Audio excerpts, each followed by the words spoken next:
teaching. So our first lesson will discuss an overview of the teaching profession.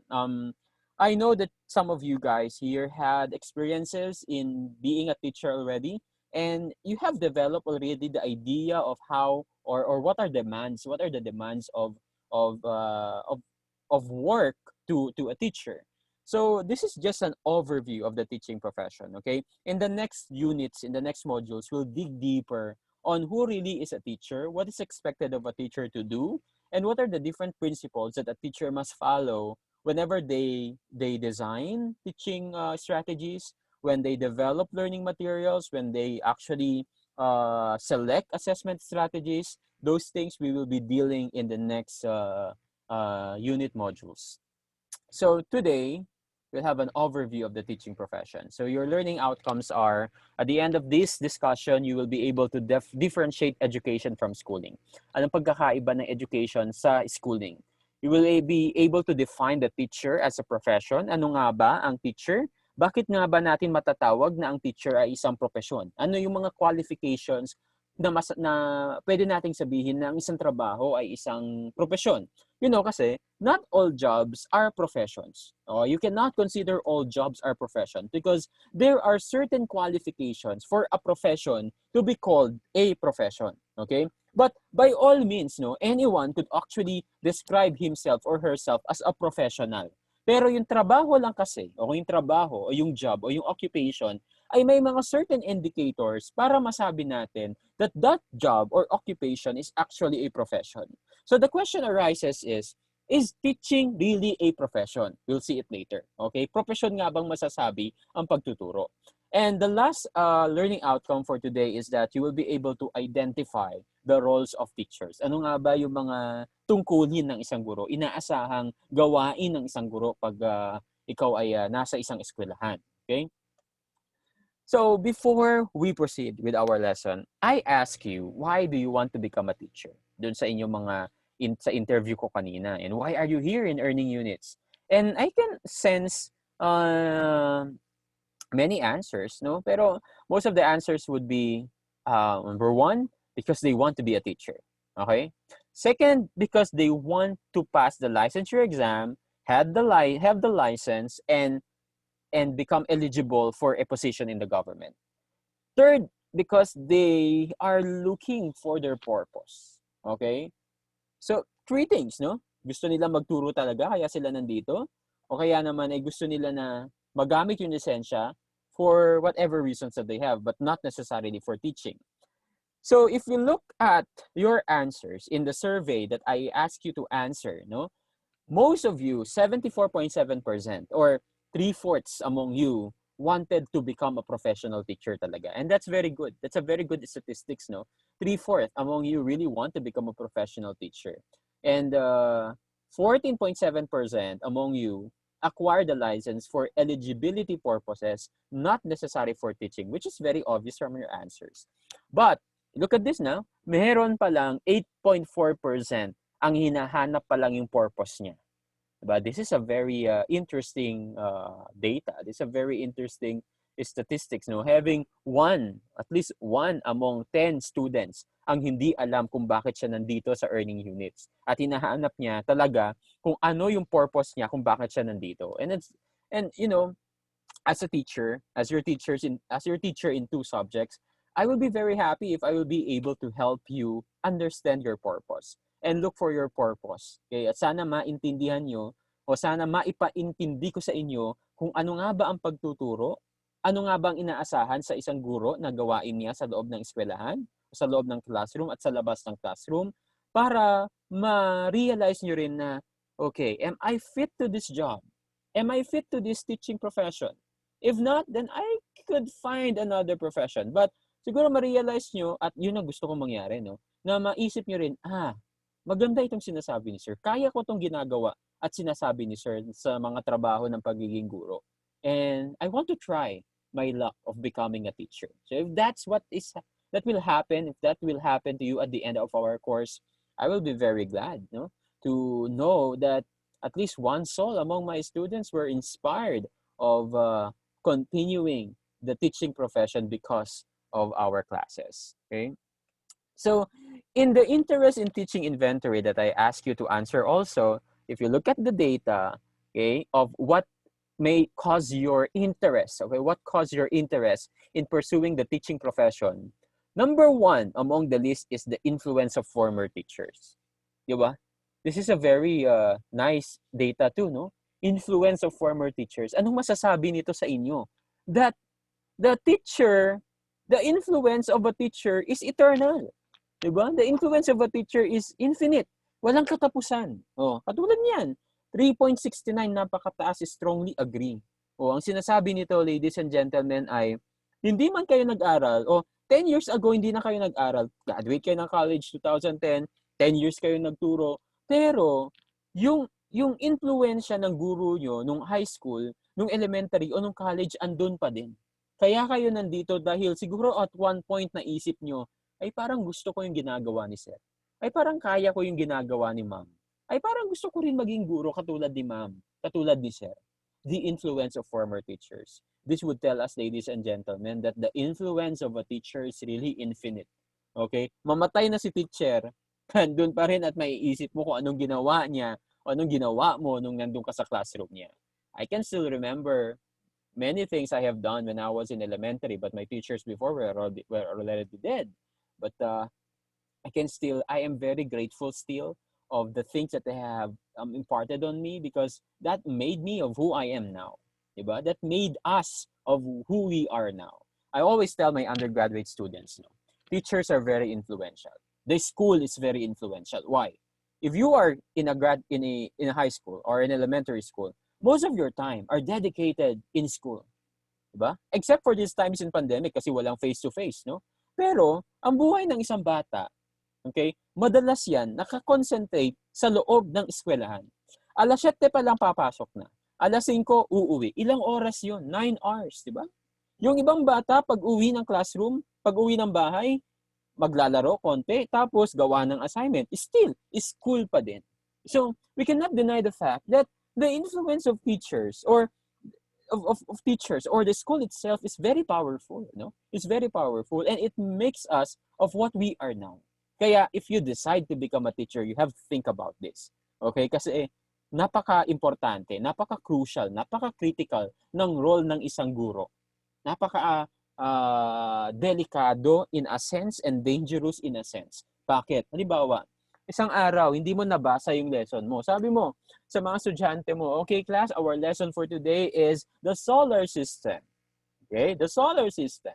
The solar system has 9 planets. Sabi mo, di ba? Mercury, Venus, Earth, Mars, Jupiter, Saturn, Uranus, Neptune, and Pluto. So, hindi naman nag-question yung mga estudyante mo, yung mga pupils mo. Yun ang natutunan niya eh. Pag yung anak mo na yun, pag yung pupil mo na yun, nagkaroon ng pamilya, at magtatanong yung anak niya sa kanya, Ma, Pa, ano yung yung planets in the solar system? And you would tell the same thing, na kasama pa rin ang Pluto doon sa planets sa solar system. Pero hindi na. The solar system has 8 major planets, except Pluto. Okay? Pluto is now a dwarf planet. Okay? Still a planet, but it's not a major planet. So you still carry on that knowledge from generation to another generation because of one fault of the teacher. That's how crucial, that's how critical the role of a teacher is inside the classroom. And I have to believe that you are now here, or some of you are here, because at some point you were influenced by your teachers. Okay? So another reason is that many of you agrees that you work with children. Okay, you love to work with children and young adults. And you also consider the value of the profession to the society. That's very true, no? Kung merong isang tao, kung merong isang profesional na kilala sa buong barangay, okay, at kinikilala talaga, yun yung guro, di ba? Yun yung teacher. Bakit? Kasi sa Tugigaraw na lang, for example, no? Every barangay has elementary school. Bawat barangay may elementary school. Kung may estudyante ka, if you have 40 or 50 pupils, then you are known to 50 parents. Diba? You are known to 50 parents. And those parents have high regards on you because you are the teacher of their child. You have to serve as role model of your child. Sabi nga nila, you are also In loco parentis, you are the second parent to the child. So you're not just the teacher, but you are as well the parent of the child whenever the child is inside your classroom. All right? So you have value. Teachers have very high value to the society. Ba minsan nga sinong MC pag may program sa barangay? Sinong ina-assign pag may program sa barangay, 'di ba? Mga teachers din. Oh, pag may eleksyon, sinong naka-assign sa mga presinto? Teachers. 'Di ba?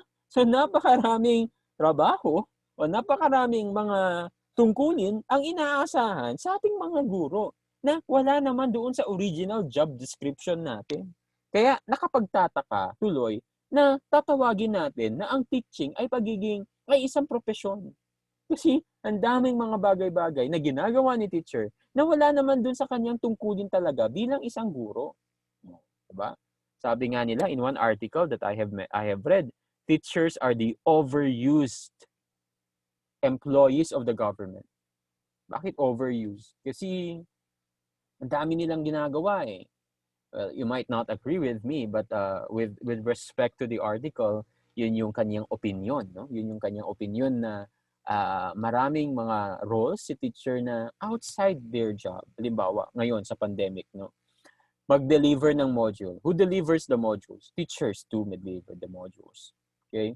They do the modules, they photocopy the modules themselves, they print the modules, they edit the modules, they prepare the modules, and then they deliver the modules. See how complex the task of teachers are in these times of the pandemic. Okay? Now, another is dito, sabi nyo dito, you disagree na tinangay kayo ng kaibigan, pero meron yung iba na tinangay ng kaibigan. Also disagreed na may family influence. Okay?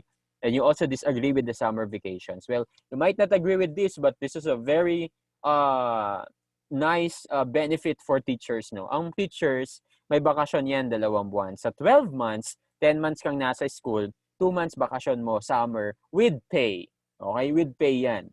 Sila Ma'am Vilma, tsaka yung mga kasama niyo sa, sa LGU Cagayan, sa provincial government, they work 12 months, okay? But they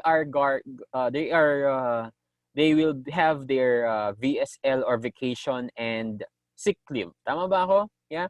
15 days vacation leave and 15 days sick leave. Ang teachers, walang ganun. Walang VSL ang teachers. Anong meron sila? Meron silang tinatawag na teachers leave. Okay? Meron silang tinatawag na teacher's leave. At ang teacher's leave na yon nag-uumpisa ng April hanggang May. 2 buwan yon. Walang pasok, pero may sahod. Pero walang VSL. Pag absent ka sa araw na ito, kunwari, June, July, absent ka, kailangan mayroon kang leave credits para magamit mo in replacement of your absence. Pero ito kasi, pag wala kang leave credits at saka mahirap mag-earn ng leave credits, you will be deducted in your salary. Pero pag may VSL ka, yun nga, pwede kang mag-excuse. You can file a leave, 15 days na vacation leave at 15 days na sick leave. Meron ka pang 5 days na forced leave. If I'm not mistaken, no? 5 days na forced leave. These things, yung iba dito, yung mga benefits na ito, hindi na e-enjoy ng ating mga kaguruan. Okay? Well, we cannot blame them dahil meron tayong tinatawag ng Magna Carta for teachers at andun lahat nakalagay kung ano ang benepisyo ng pagiging guro. At yun, matututunan natin yun sa the teaching profession. Okay? So, these are just a background of your answers in the interest in teaching survey that you have answered. Okay? So, let's talk about the difference between education and schooling. Okay? Ano bang pagkakaiba ng education, 'di ba? Parehas ba ang education? Parehas bang education at saka schooling? Okay. Now, when we talk about education, people, education has a wider perspective. Education has a wider concept.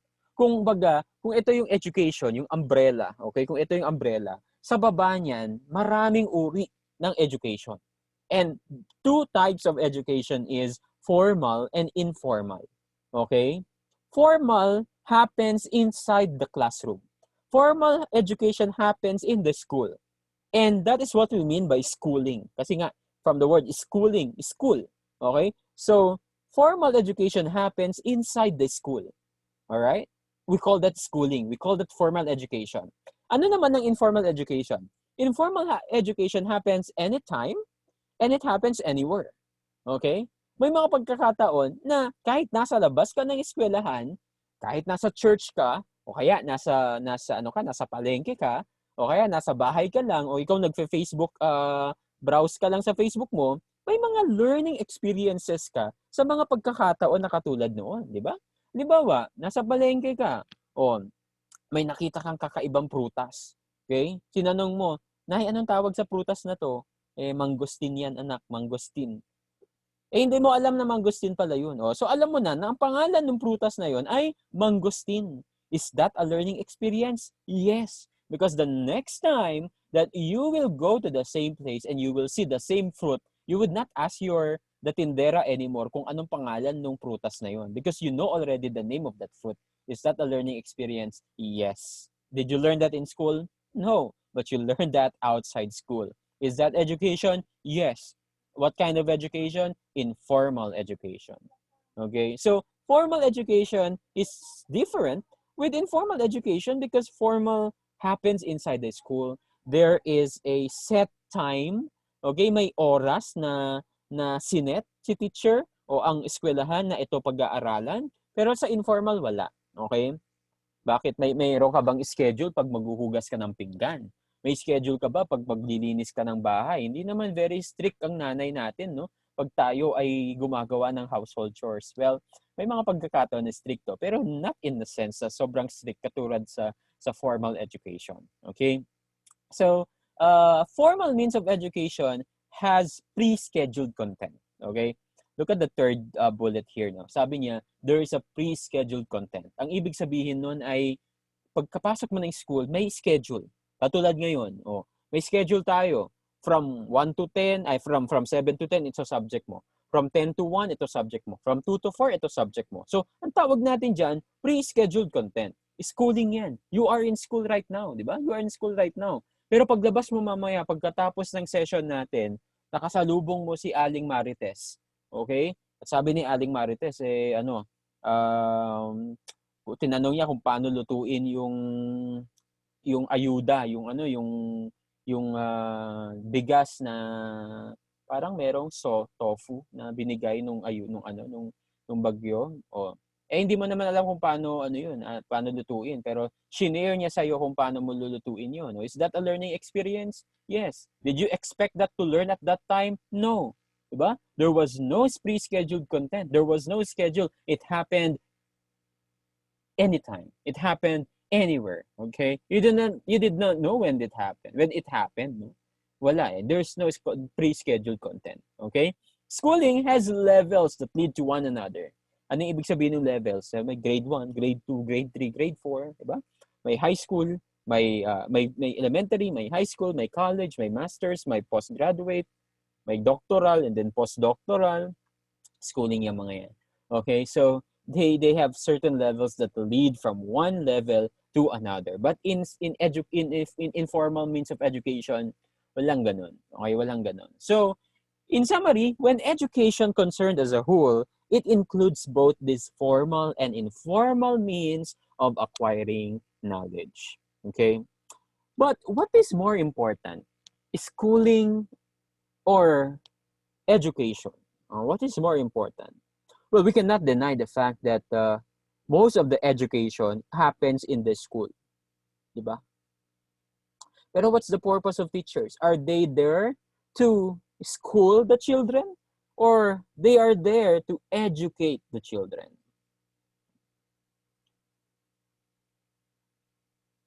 If your answer is to educate, then that's the correct answer. Okay? We're not just there to feed this cognitive information in their minds. We're not just there to teach them this and that, the arithmetic, the addition, subtraction, and the like. We're not just there to teach them facts about the history of the country, but you are there to develop them as a human person. You are there to develop them holistically as an individual who has been developed, who has grown through the knowledge, through the skills and attitudes and values that you have imparted on them.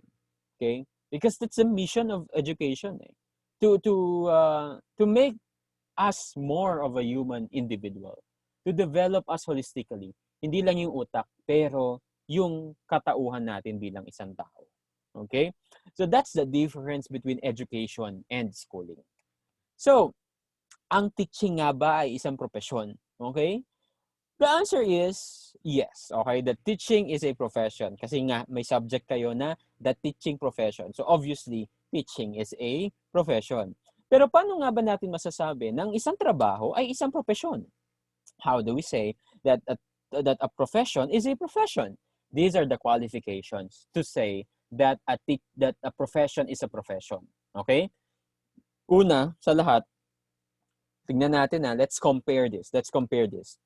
Masasabi ba natin na, no offense, yung mga waiters natin, yung mga waitresses natin, they have their jobs. Their job is they're waiters, they are waitresses, and in 5-star hotel or in many restaurants, no?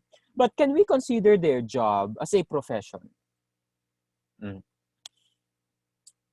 Let's answer that afterwards. But by all means, just a disclaimer, no, you might argue with me, Sir Eddie, ba dapat professional din naman sila eh. They are professional waiters, they are professional waitresses. Bakit hindi matatawag na profession? Well, by all means, you have the right to call yourself as a professional. Okay? You have the right to call yourself as a professional. I am a professional. If that gives you if that increases your dignity. Okay? But, okay, based on these indicators kasi, ang isang trabaho, technically speaking, politically correct terms, okay? Using politically correct terms. Profession have certain indicators to be called as a profession. Okay? Una sa lahat, it requires an intensive education and training. Okay? Ibig sabihin nun, may training na nagaganap bago ka makapasok doon. May edukasyon na nagaganap. So you go in college for 4 years, or maybe you take earning units in 1 semester, go get some training, and then pass the licensure exam, boom, you become a professional teacher. Okay? So there is an intensive education and training. Okay? It is licensed and certified. Merong lisensya, merong certificate na binibigay sa'yo. So ang pagiging guro ba ay profession?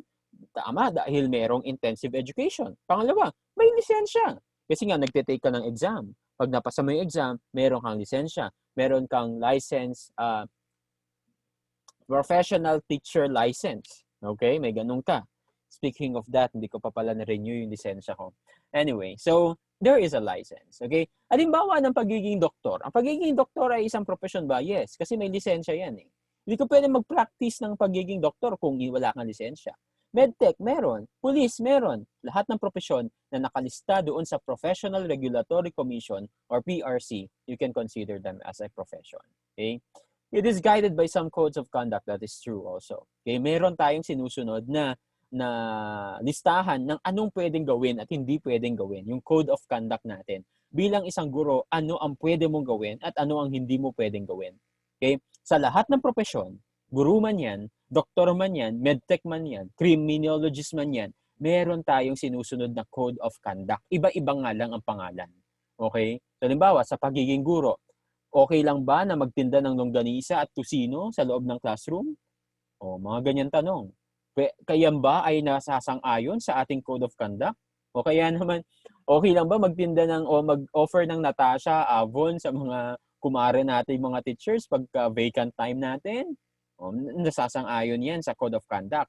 O, tanong, okay lang ba jumawa ng estudyante? O, that question.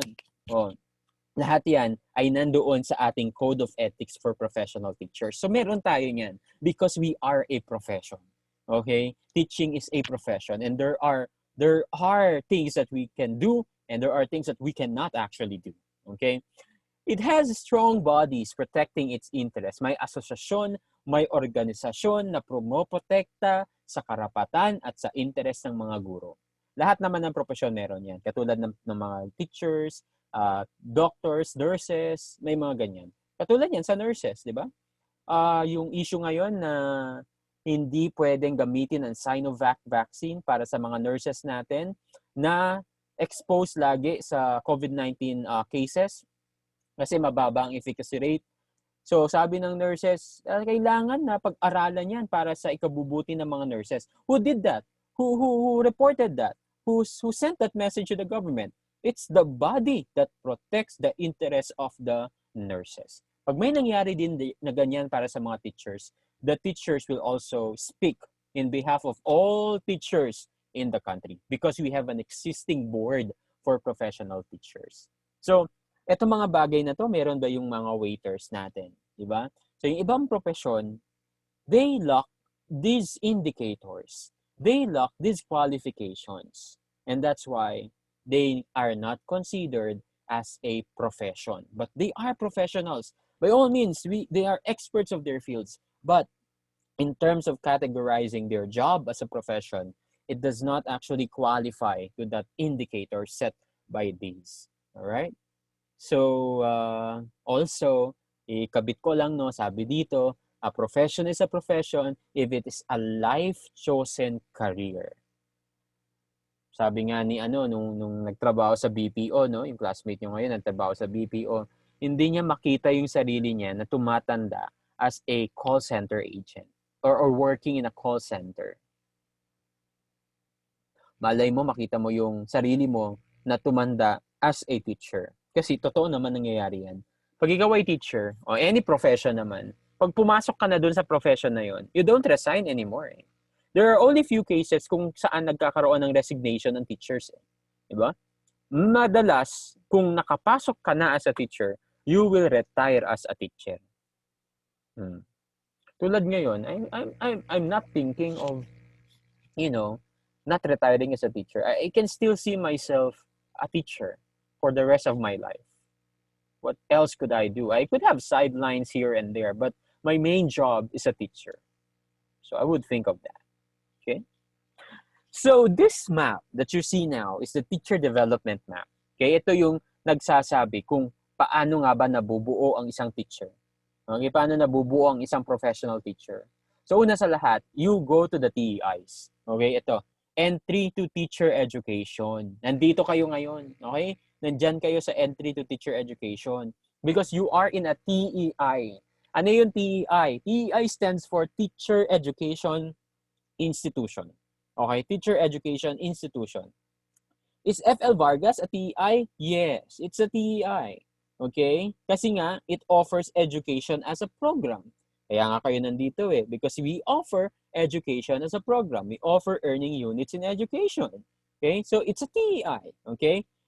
And FL Vargas is also classified as an HEI. Okay? HEI. HEI stands for Higher Education Institution.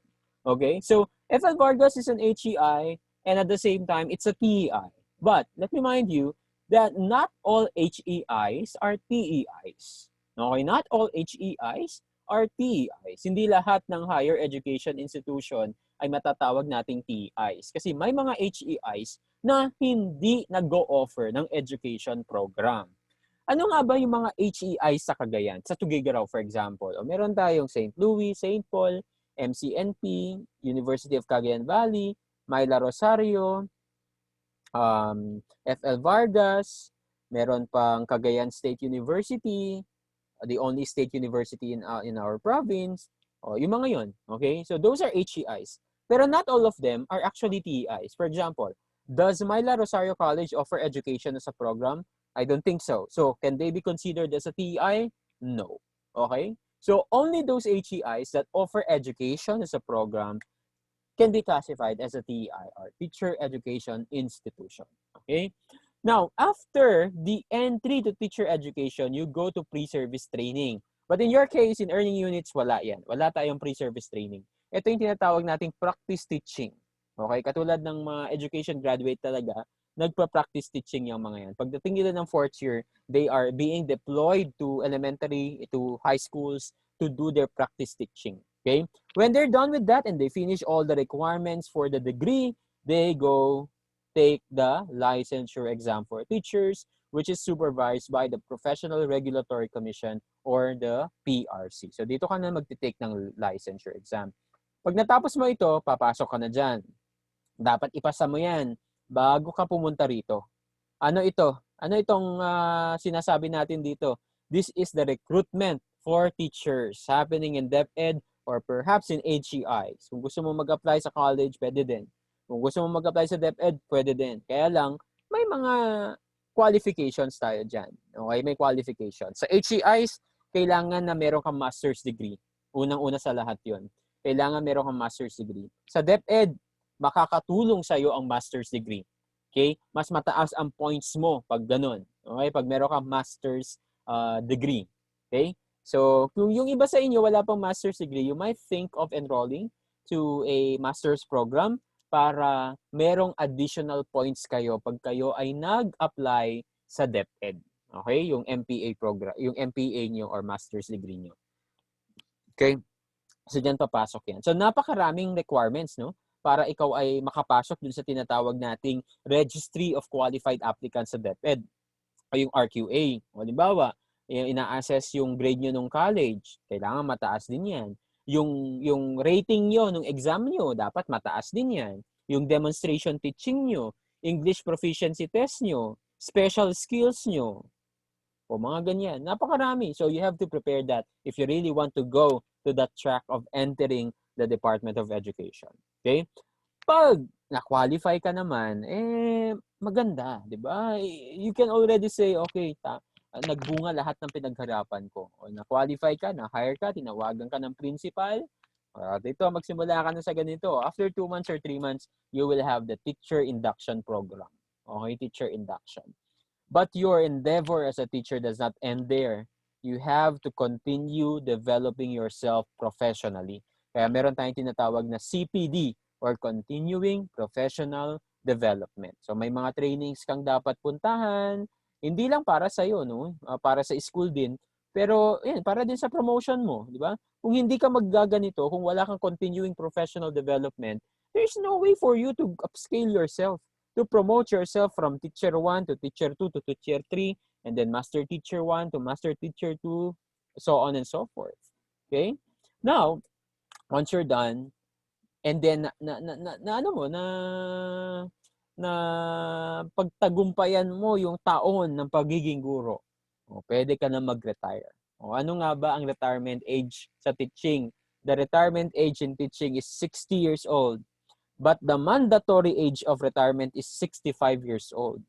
So, 60, pwede ka na mag-retire, pero kung gusto mo pa magturo, okay lang din until you are 65 years old na.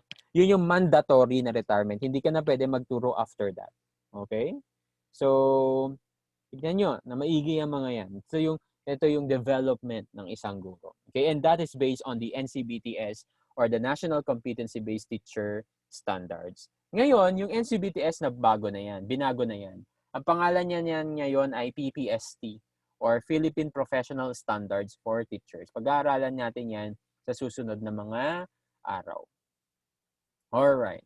So, there are 2 laws that really establishes teaching as a profession. The first one is PD 1006 during the time of Marcos in 1977 and RA 7836. This is not 8736. Check that on your module, no? This is RA 7836 in 1994 or the Teacher Professionalization Act. Now, sino nga ba ang teacher? Who is a teacher? Si principal ba ay pwede nating sabihing teacher? Siya ba ay isang teacher? Hindi naman siya nagtuturo. Si supervisor ba? Si superintendent ba ay teacher? Hindi naman sila nagtuturo. Sino ba ang teacher? Who is a teacher? So according to PD 1006 and RA 7836, teachers are those who are engaged in teaching at the elementary and secondary levels. So both elementary and high school, whether full-time or part-time, including industrial arts or vocational teachers and all other performing supervisory and or administrative functions. Kung napapansin nyo, ang pinagkaiba ng PD 1006 saka RA 7836, no? Itong PD 1006 included yung guidance counselors saka librarians. Pero sa RA 7836 hindi na. Bakit kaya? Kasi ang guidance counselor at saka ang mga librarian ay separate profession na yung mga yan. Meron na silang sariling licensing system. Meron na silang sariling code of conduct. Meron na silang sariling body or organization that protects their rights and interests. Okay? So, teachers are those who engage in teaching in elementary and secondary levels. How about the teachers in college? Can they be considered as teachers according to RA 7836? Anyone who wants to answer my question?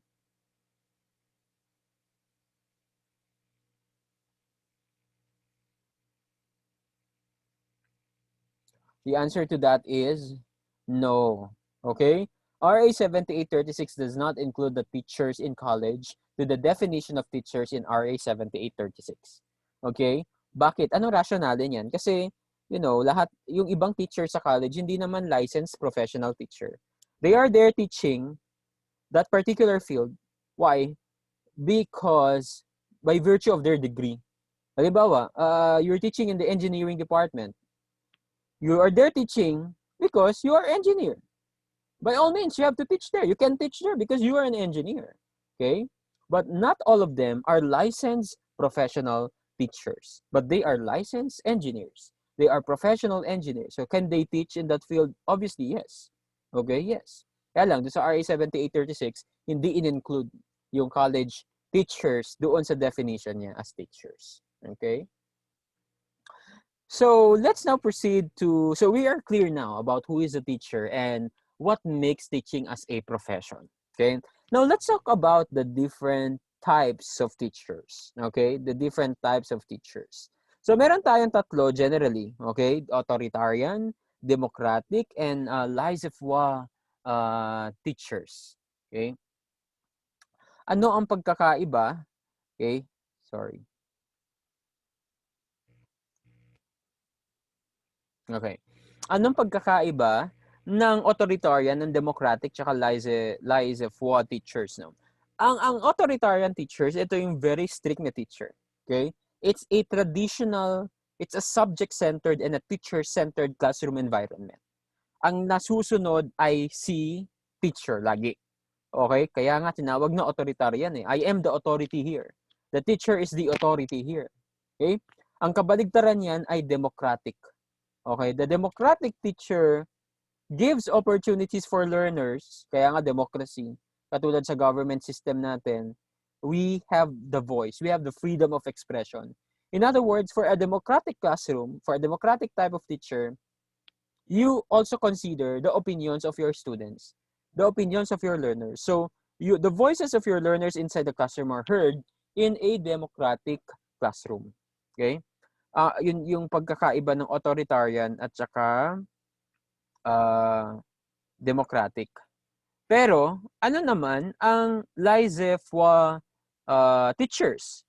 Now, kung mapapansin nyo dun sa module nyo, laissez-faire teachers are those who actually allow students to do whatever they like. Okay, to do whatever they like. And that's not really a good practice, no? Although, may mga movements na ganyan, na talagang binibigyan ng freedom yung mga bata na kung anong gusto nilang gawin, yun ang gagawin nila. Okay? Halimbawa, in cases like in kindergarten schools in Japan, okay? In current kindergarten schools in Japan, what they usually do there is that their classroom is an open classroom. Okay? Pasok sila, and then maglalaro lang sila kung anong gusto nilang gawin. Hindi sasabihin ni teacher kung anong dapat nilang gawin. But that's an example of a laissez-faire teacher. So it works in particular levels. But if you go higher, okay, if the levels go higher, laissez-faire as a managerial type or managerial approach does not really work with higher levels of education. So, mapapansin natin dito na pagdating mo ng high school, medyo democratic. Pero pagdating mo ng college, medyo authoritarian na si teacher, di ba? Ito ang gusto niya dapat gawin eh. Ito dapat ipapagawa niya sa inyo. So, there's nothing wrong with being an authoritarian teacher. But, yun lang, we have to see to it that we are striking a balance between these three because not all our learners are the same. So, authoritarian as an approach may not be good for a certain kind of student, but may be good for a certain kind of student. So at some point, we have to look at what works best with the nature of our learners. Okay? So these are the qualities of a teacher, of a good teacher. Okay? You are committed to teaching profession. Lahat ng to, mapapanood nyo dun sa lecture video natin. Yung iba rito, no, ma-explain ko dun sa lecture video natin ng the teaching profession. Na-upload ko mamaya. Okay? So you are committed to the teaching profession and educational goals. You have respect and love for all learners. Okay? So pag sinabi natin you have respect, nire-respeto mo. At meron kang emotional attachment dun sa mga estudyante mo. You master your subject matter. Tama naman yan. Meron kasi tayong tinatawag na PCK. Okay? PCK. PCK stands for, take that down, no? PCK stands for Pedagogical Content Knowledge. Okay? Teachers must have that. Okay? PCK, Pedagogical Content Knowledge. Now, ano ang ibig sabihin ng PCK? Ibig sabihin nito, ang guro hindi lang dapat alam kung paano, kung anong ituturo niya. Pero dapat alam niya kung paano magturo. Naintindihan niyo? Hindi lang sapat na alam kung anong ituturo, pero dapat alam mo rin kung paano magturo. Yung pedagogy doon, pedagogy, yun yung how to teach. Yung content doon, yun yung what to teach. Okay? So, content is yung what to teach. Yung pedagogy, I should say, yun yung how to teach. So, it's not only important, or it's not you don't take for granted yung kakayahan mo sa pagtuturo. So, alam mo yung itinuturo mo, but at the same time, you have to partner that with your ability to transfer this knowledge to your students in an effective manner. Okay? So, you have the mastery of your subject matter and the teaching methods. Pang-apat, you have to be fair and just in reward and punishment. You have to be fair. You have to have no prejudices. You have to have no favoritisms. You have to eliminate stereotypes. Hindi porket teacher ang anak ang nanay niya o ang tatay niya matalino na siya. Hindi porket mayaman siya magaling na siya. O hindi porket magaling siya mag-English matalino na siya. No. We have to eliminate those stereotypes. We have to start with a blank disposition about our learners, and then slowly we build, okay, our perception about them. Okay? You have to be patient, lalo na sa elementary. At high school din naman, dapat mapasyensoso ka. At you have to be emotionally stable. Kung ikaw yung tao na madaling mapikon, yung madaling mawalan ng pasensya, hindi tolerable, teaching is not for you. Teaching is not for you.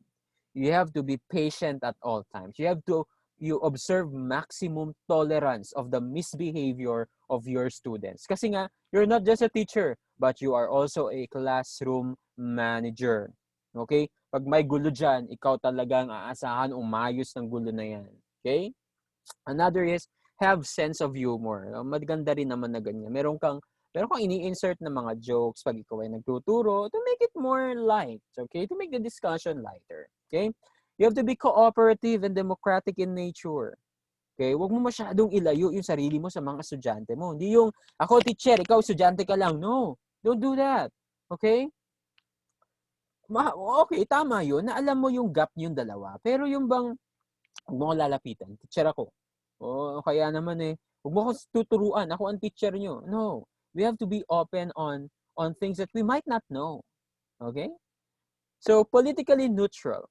Politically neutral. Huwag ka masyadong, hindi ka DDS, hindi ka rin dilawan. Okay? Okay. Yeah. Sinong DDS dito? Hindi, joke ko lang. Okay? So, you have to be politically neutral. You have to be religiously tolerant as well.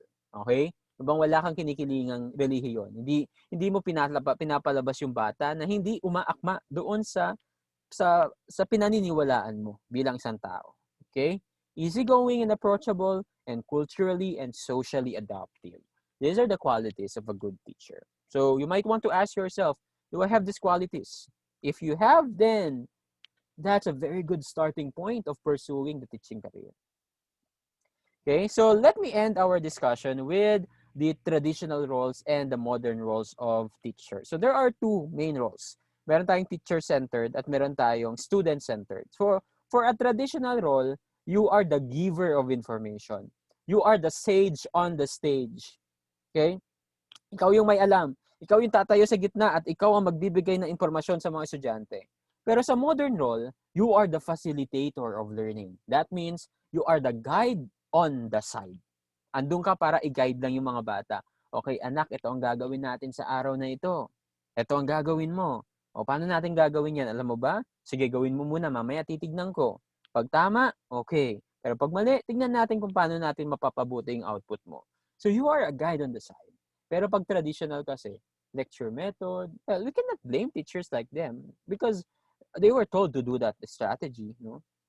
Pero in high schools and elementary, it doesn't really work now. Okay? Maboboring yung mga bata. Pero sa inyo, college na kayo at saka, I mean, post-college ito, saka na-experience ito yung college, most of your teachers would do the lecture. Okay? So, that's a teacher-centered classroom. Okay? That's a teacher-centered classroom. Because of the nature of the subject matter as well. I cannot delegate this to you naman, no? I cannot give these topics to you because, what, I mean, I recognize that you have the ability to construct your own meaning here. But, let's have some time kung kailan natin kailan ko ibibigay yung mga special topics nyo. But for these times, we'll have it on a traditional approach muna. Okay? On a traditional approach muna, which is very teacher-centered. Okay? So, yung mga topics dito, let me exit this presentation. Okay.